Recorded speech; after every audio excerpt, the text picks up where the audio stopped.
Welcome to today's custom deep dive. We're cracking open a theological text today from the CC123.pdf file in our source stack. Yeah, a piece titled Talking About Jesus. Right. And before we jump in, we should probably set the stage for you listening. Oh, definitely. Just to be clear with you right out of the gate, we aren't here to, endorse the theology or take religious sides. Yeah, we're strictly mapping out the philosophical framework. Right, just to see how these ideas actually operate in the text. Exactly. So the central engine of this text is this concept called the finished work of Christ. Right. And the premise is that a believer's standing is like 100% detached from their personal performance. Like no good deeds required to tip the scales. None at all. I mean, it's exactly like waking up and discovering you have this massive unexpected trust fund in your name. Oh, I love that analogy. Yeah, but instead of touching a single cent of it, you just keep working 3 grueling minimum wage jobs. Just because you forgot to check your bank app. Right, you just don't even look. Well, that trust fund metaphor actually perfectly illustrates what the text calls the divine exchange. The divine exchange. Yeah, it operates like this cosmic economic transfer, basically. Okay, how so? So the argument is that Christ, who possessed, infinite spiritual wealth, intentionally bankrupted himself. By taking on human weakness. Exactly. Taking on that weakness so the believer receives the entire fortune. But, and the text emphasizes this, we aren't talking about sports cars or stock options here. Right. Now, the payout is entirely spiritual. Yeah, it's like forgiveness clears the ledger of past mistakes. And perfect obedience or righteousness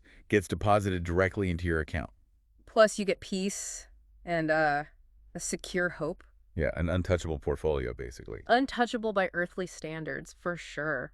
Yeah. But wait, if this spiritual wealth is really that profound, why does the text point out that people constantly forget they have it? Oh, it's a huge theme in the source. Right. Like they just go right back to the world for approval. Yeah, it's wild. Why on earth do we default to that exhausting hustle when the vault is already full? Well, honestly, the text suggests it comes down to our human habit of measuring our worth by our failures. Oh, interesting. Yeah, we're so wired to look at what's tangible.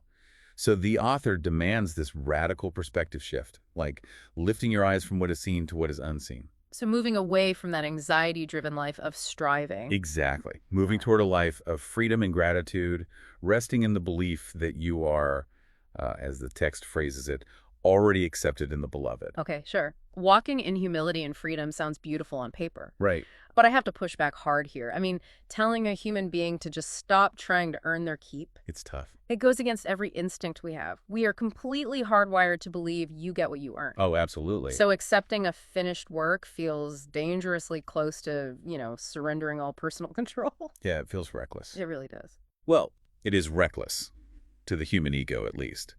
But that surrender of control is the exact psychological shift the text is demanding. Wait, so the entire motivation for human action just flips? Yeah, completely. You aren't doing good deeds to earn the trust fund anymore. Because the money already cleared the bank. Exactly. You're acting out of pure gratitude. It completely bankrupts the transactional mindset. Wow.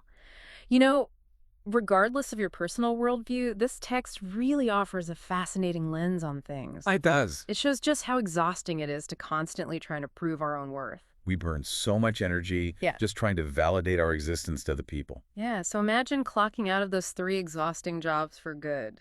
That would be something. It really leaves you with a wild question to ponder, right? It's that. If human beings completely stopped spending all our energy trying to earn approval and prove our worth, Yeah. what would we actually do with all that leftover ambition?